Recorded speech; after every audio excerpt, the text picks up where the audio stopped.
For the last 2.5 years that my wife and I have been moved home from Arizona, I get lunch with my 96-year-old grandmother once a week. And it's awesome because the staff here has Fridays and Saturdays off, most of us do at least. And so by Thursday noon, my brain's, melted anyway. And so when I get to go to lunch with my grandmother, it's this great reprieve from a long and productive week. And, the contract between grandmother and grandson is that she always pays, which is awesome for me. So she'll take me to Panera, or she'll take me to Piata or Chinese food or whatever, right? And then occasionally we'll eat at her house. We'll sit on her back patio and look at her pond. I've caught a lot of big bass in that pond. And it's awesome. It's awesome. And I'm amazed each time I walk into my grandmother's home, I'm amazed with her hobbies. And 3 of the 4 are pretty normal. The first one, drawing, painting, reading.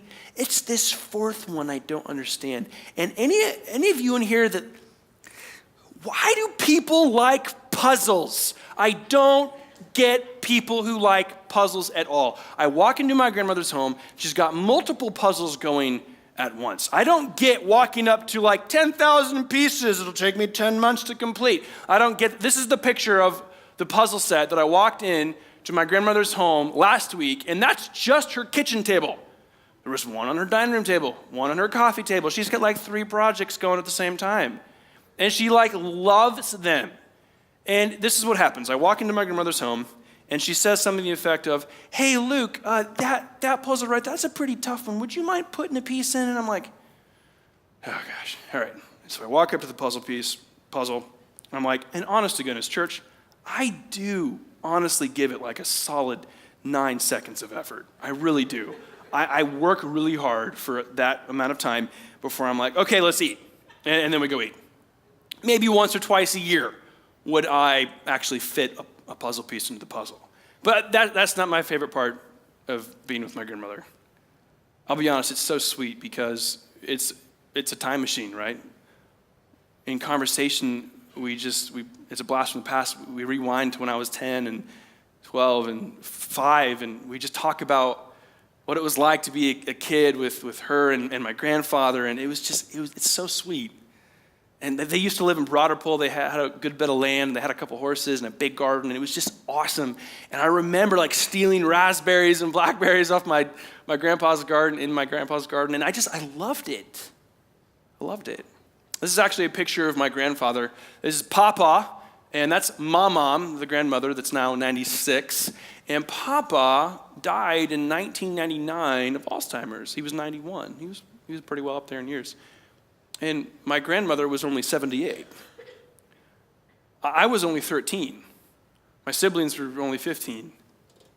The year after that, my grandfather on my dad's side went to heaven. So at 14, I was grandfatherless. And I'll just be totally upfront with you and just be really candid and raw and human in front of you. That was really disappointing.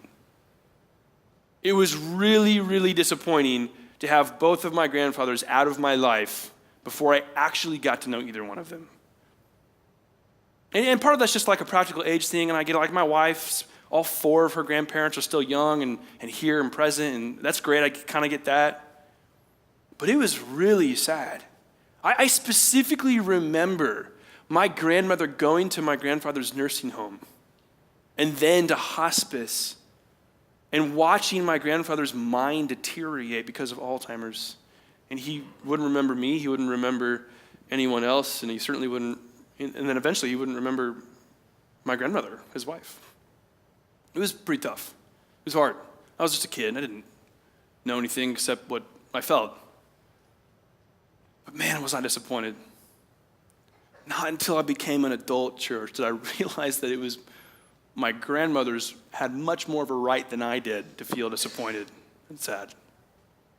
She's the one that lost her spouse, her best friend.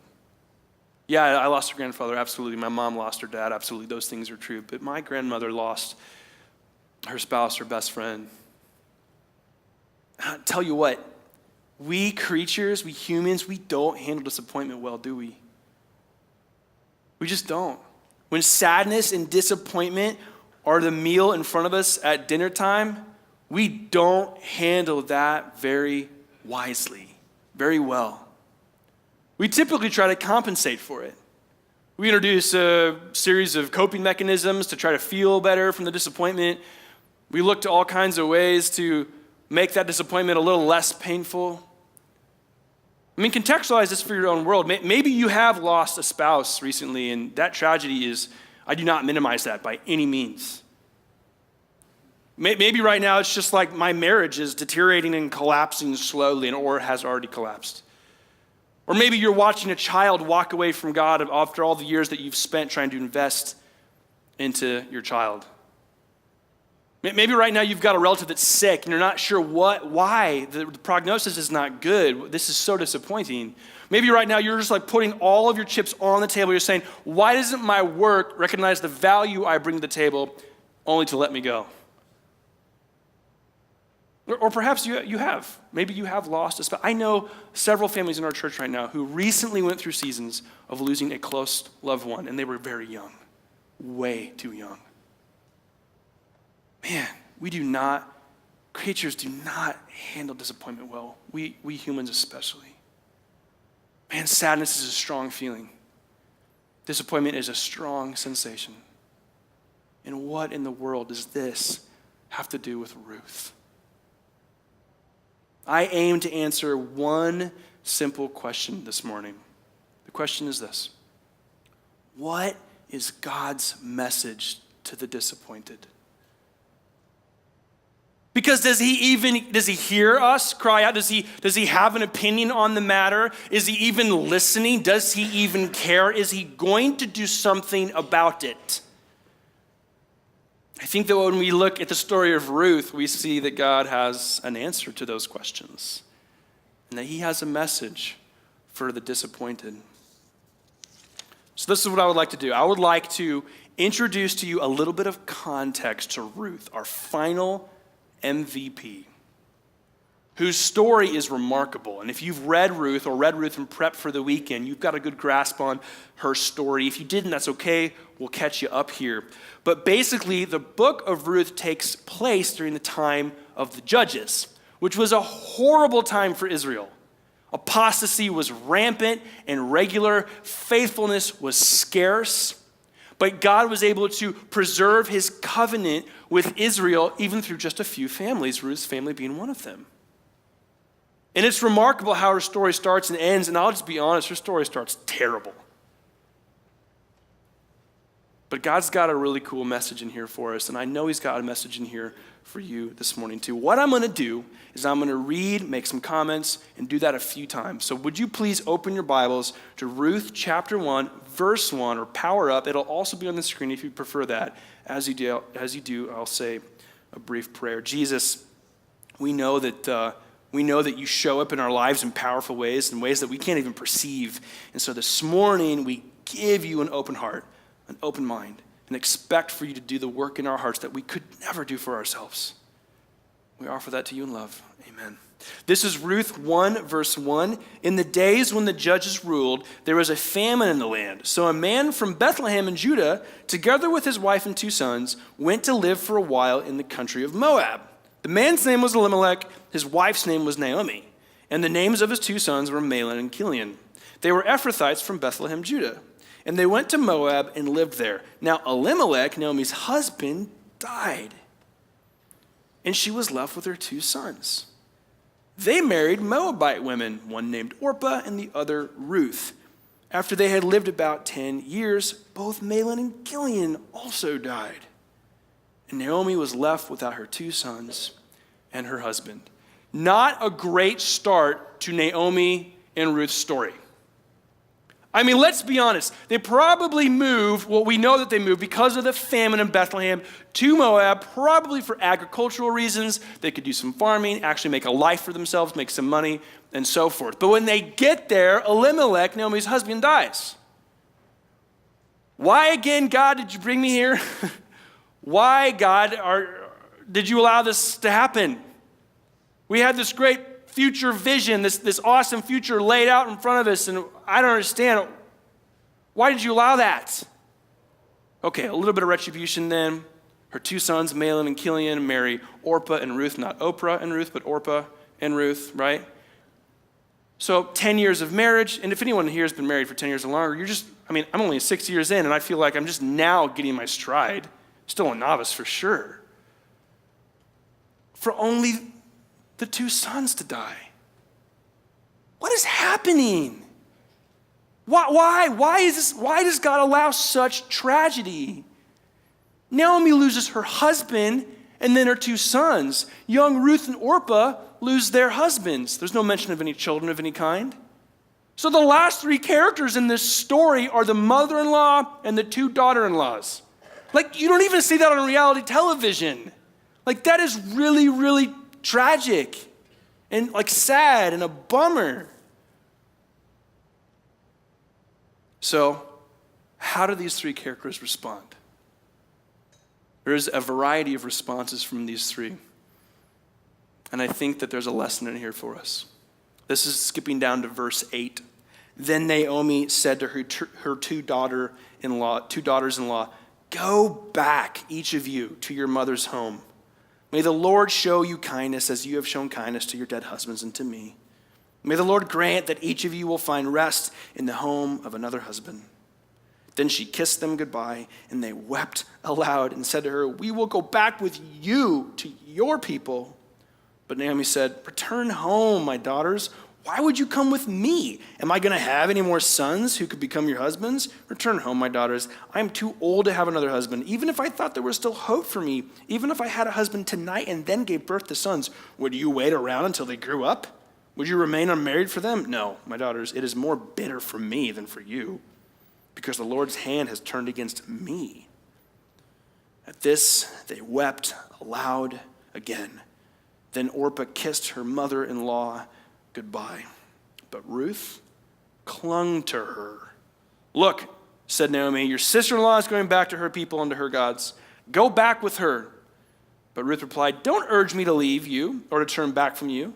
Where you will go, I will go. Where you will stay, I will stay. Your people will be my people, and your God, my God. Where you will die, I will die, and there I will be buried. May the Lord deal with me, be it ever so severely, if even death separates you and me." When Naomi realized that Ruth was determined to go with her, she stopped urging her. Anyone want to guess why the book of the Bible is called Ruth and not Orpah? Right? Because the variety of responses, right? So Naomi almost throws in the towel. Orpah does. Ruth does not throw in the towel. She doesn't throw in the towel. Determination on Ruth's part was the bridge that gapped disappointment to destiny. So if I can sprinkle a little bit of application in the middle of this, church, don't throw in the towel. Don't throw in the towel when your circumstances arise and they are less than ideal. Don't throw in the towel when disappointment is your sensation of the day. Don't throw in the towel, because there is way more at play than I think we can perceive. Before we get into what Ruth's destiny is, I need to give us a quick 60-second history lesson, because if I don't, some of this might not make complete sense. In verse 1 of chapter 2, you're going to see a word that says relative. That word relative in the NASB translation is rendered kinsman. It doesn't really matter. What matters is the Hebrew word there is ga'al. Everyone on three say ga'al. 1, 2, 3. Ga'al. Yeah, it sounds really weird, right? So ga'al, it means to redeem or redeemer. There was a concept in Israelite culture called kinsman redeemer. This epithet was based in a law in Leviticus 25. Track with me. Leviticus 25 had a law that said if a person were to sell land, a family member had the right to buy that land back in order to preserve land for the family. Okay? There was a corresponding law that also applied to the actual families. That is, if a husband and a wife, if the husband died without first having a son, it would be the husband's closest single male relative's responsibility to then marry his widow and redeem her. That is where we get the epithet kinsman redeemer. So when you hear that phrase, now you know what that means. It's all about preserving land and family. So when you hear the word relative, you can think kinsman redeemer. This is chapter 2, verse 1. What is Ruth's destiny here? Now Naomi had a relative, kinsman redeemer, on her husband's side, a man of standing from the clan of Elimelech, so he was Jewish, whose name was Boaz. And Ruth, the Moabite, said to Naomi, "Let me go to the fields and pick up the leftover grain behind anyone in whose eyes I find favor." Naomi said to her, "Go ahead, my daughter." So she went out, entered a field, and began to glean behind the harvesters. As it turned out, she was working in a field belonging to Boaz, who was there from the clan of Elimelech. Just then, Boaz arrived from Bethlehem and greeted the harvesters. "The Lord be with you. The Lord bless you," they answered. Boaz asked the overseer of his harvesters, "Who does that young woman belong to?" The overseer replied, "She's the Moabite who came back from Moab with Naomi." She said, "Please let me glean and gather among the sheaves behind the harvesters." She came into the field and has remained here from morning until now, except for a short time to rest in the shelter. So Boaz said to Ruth, "My daughter, listen to me. Don't go and glean in another field, and don't go away from here. Stay here with the women who work for me. Watch the field where the men are harvesting and follow along after the women. I have told the men not to lay a hand on you, and whenever you are thirsty, go and drink from the water jars the men have filled." It's like an episode of The Bachelor Bible version. I mean, you can just kind of sense the chemistry here between Boaz and Ruth, and like Naomi's and Kurt. I can just picture the mother-in-law and be like, "Yeah, he owns a field. Go talk to him." Right? And so Boaz notices Ruth from afar, and he's like, "Who is that young woman? Who is that young woman?"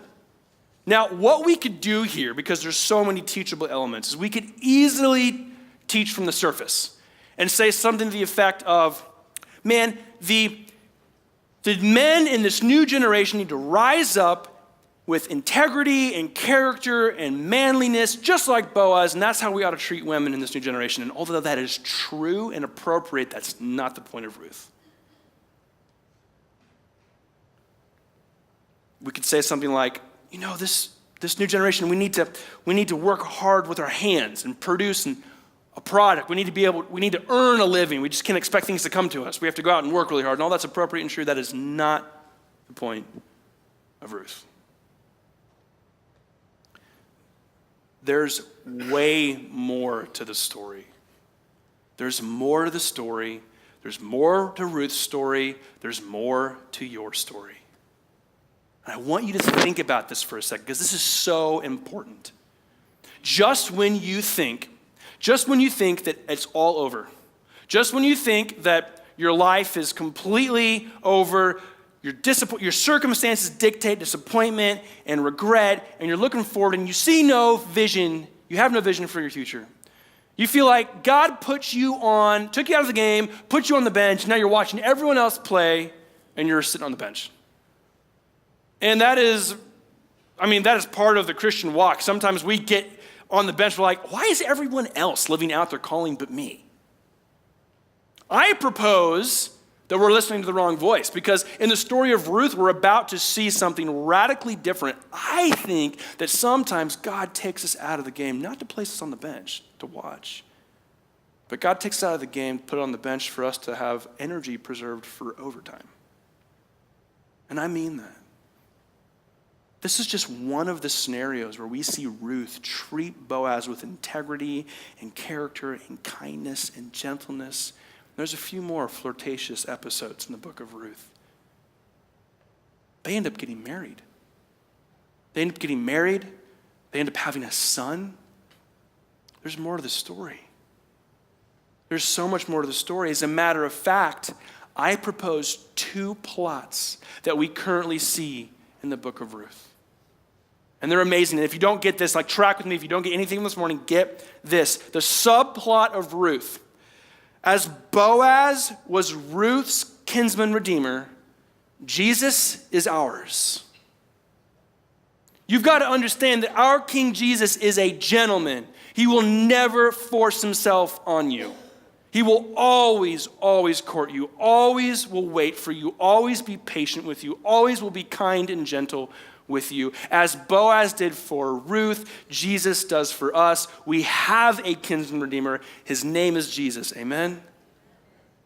That is the subplot that is currently taking place in the book of Ruth. But there's more to the story.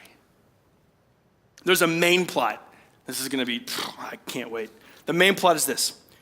Ruth would become King David's great-grandmother. You're like, cool, Luke. No.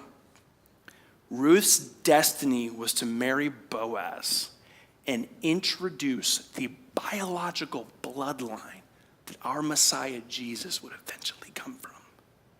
How cool is that? Our God knows exactly what he's doing. He is completely and totally and utterly sovereign over his creation. He knows exactly what he's doing in the story of Ruth. He knows exactly what he's doing in your story. So, this is what I propose. I propose we revisit my initial question. What is God's message to the disappointed? Well, I think he says something like this. I think he says, humanity, a lot of the times you just focus on the pieces.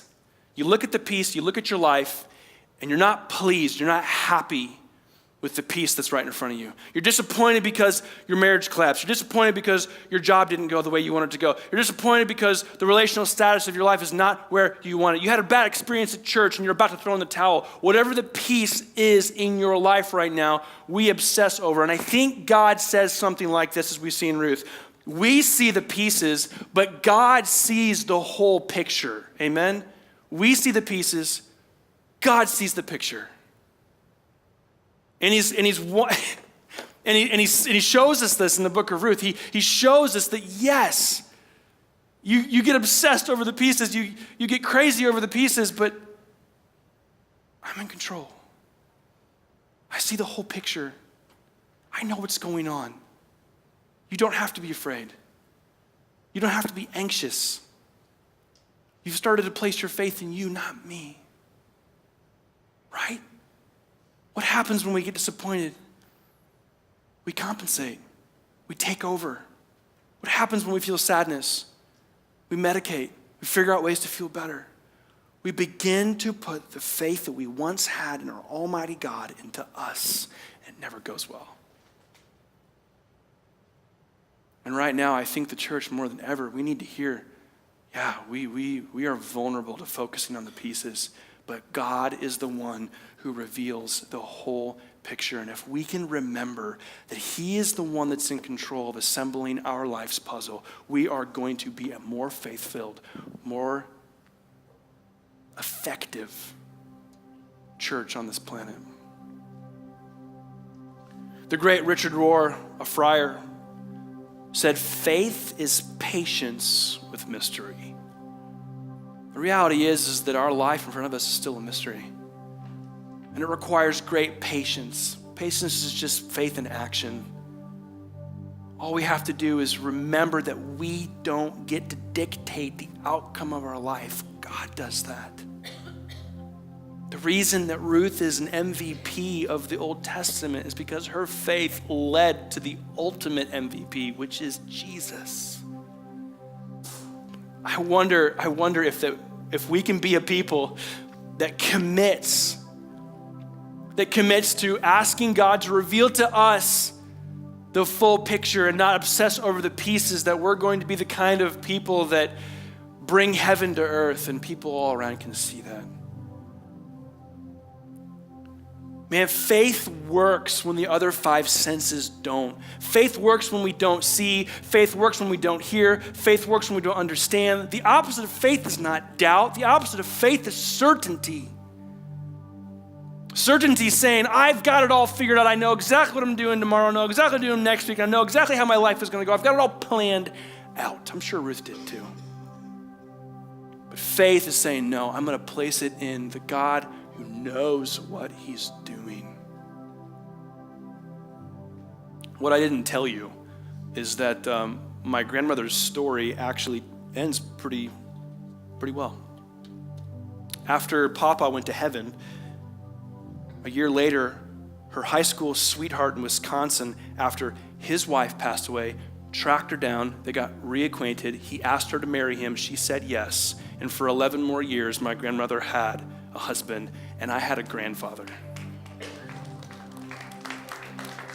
You see, God sees the whole picture of our life. It's we who see the pieces. So right now, what piece do you need to place into Jesus' hands?